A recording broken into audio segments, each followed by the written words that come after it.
नमस्कार दोस्तों, आप लोगों का स्वागत है आज की इस महत्वपूर्ण वीडियो में। तो आज की इस वीडियो में हम लोग डिस्कस करने वाले हैं लेसन प्लान नंबर 7।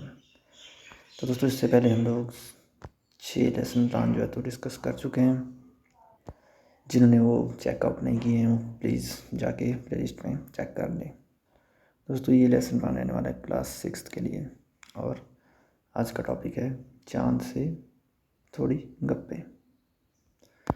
तो हमारे सभी व्यूअर्स से एक रिक्वेस्ट है, अगर आप लोगों को PDF फॉर्मेट में लेसन प्लान चाहिए तो प्लीज़ कमेंट सेक्शन में बताना, मैं आप लोगों के लिए प्रोवाइड करवा दूंगा।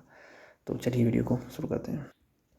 दोस्तों सबसे पहले हम लोग लिखते हैं अपना अनुक्रमांक, कक्षा जिसके लिए लेसन प्लान है, दिनांक, सेशन, विषय और उसका टॉपिक तथा उसका जो टाइम पीरियड रहने वाला है, कालांश, और निरीक्षक जो हमारा ऑब्जर्वर होता है उसका नाम।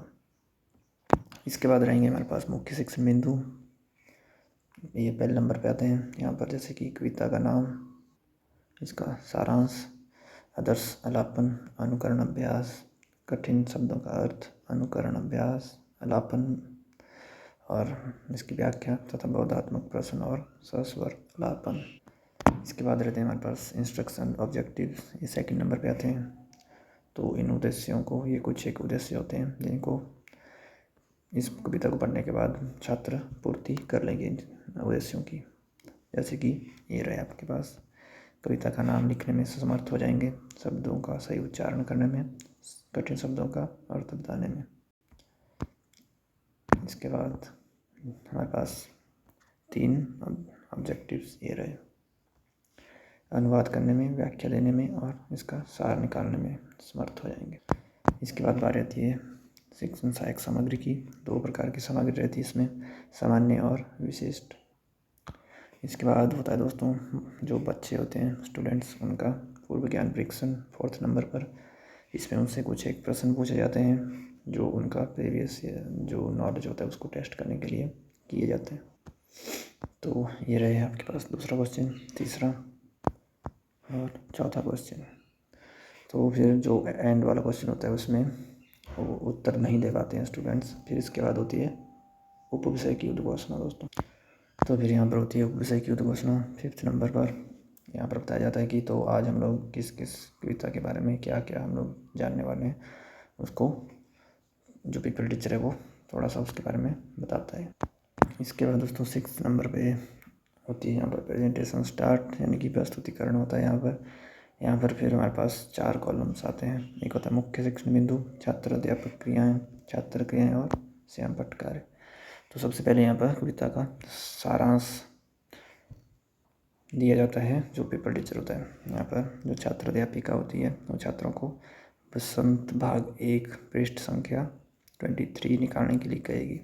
यहाँ पर आपकी बुक के अनुसार जहाँ पर वो कविता होगी तो उसके बुक का नाम और कविता का नाम तथा पेज नंबर बताया जाएगा कि इसको ओपन करिए, स्टूडेंट्स को इंस्ट्रक्शन मिलेगी।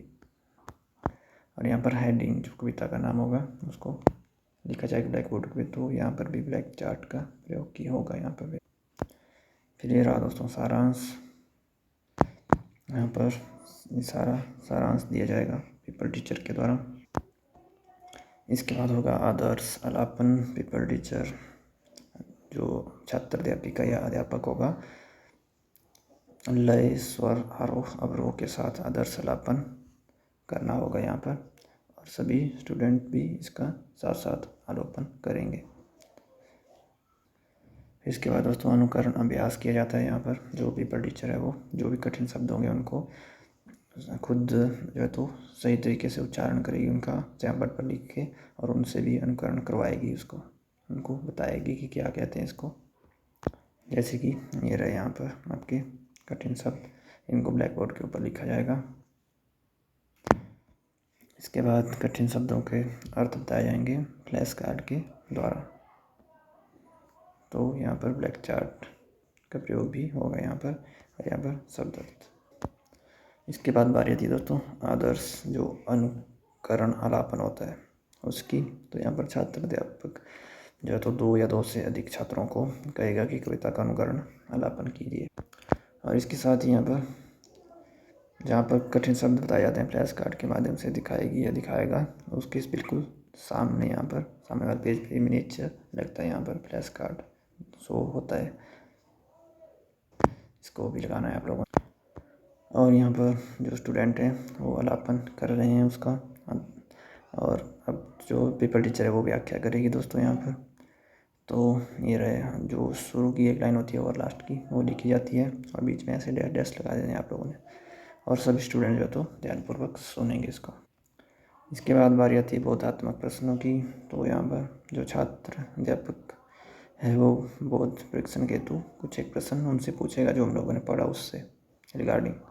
तो ये रहा पहला क्वेश्चन, यहाँ पर दिया गया बच्चों के द्वारा आंसर और टीचर ने दिए उनको शाबाश। फिर उसके बाद होता है दोस्तों सस्वर आलापन। तो जो पेपर टीचर है वो सभी छात्रों को कविता का सस्वर आलापन करने के लिए कहेगी, और सभी स्टूडेंट जो है तो इसका सस्वर आलापन करेंगे। तो ये आंसर जो है तो ब्लैक बोर्ड के ऊपर भी लिखा जाएगा। इसके बाद 7th नंबर पे होती है दोस्तों पुनरावृत्ति। पुनरावृत्ति का मतलब होता है जो हम लोगों ने आज पढ़ा उसको दोबारा से एक बार कंक्लूड किया जाता है, थोड़ा सा उसके बारे में मेन चीज़ें बताई जाती हैं कि हम लोगों ने आज ये कविता इसके द्वारा लिखी गई है और इसमें ये इसका मतलब था, तो वो चीज़ें बताई जाती हैं पुनरावृत्ति में। और इसके बाद बारी आती है दोस्तों मूल्यांकन की। तो 8th नंबर पे होता है हमारा मूल्यांकन। यहाँ पर पूछे जाते हैं कुछ एक प्रश्न, जैसे कि प्रश्न नंबर 1, 2, 3, 4 और 5, 6। इसके बाद दोस्तों एंड हो जाता है हमारे यहाँ पर 9th नंबर पे गृह कार्य पे। यहाँ पर दिया जाता है छात्रों को गृह कार्य, ये रहा आपका गृह कार्य, और लास्ट में यहाँ पर लिखा जाता है प्रतिपुष्टि, और यहाँ पर ऑब्जर्वर के हस्ताक्षर। तो दोस्तों अगर आपको वीडियो अच्छी लगी तो आपके दोस्तों के साथ भी इसको शेयर करना।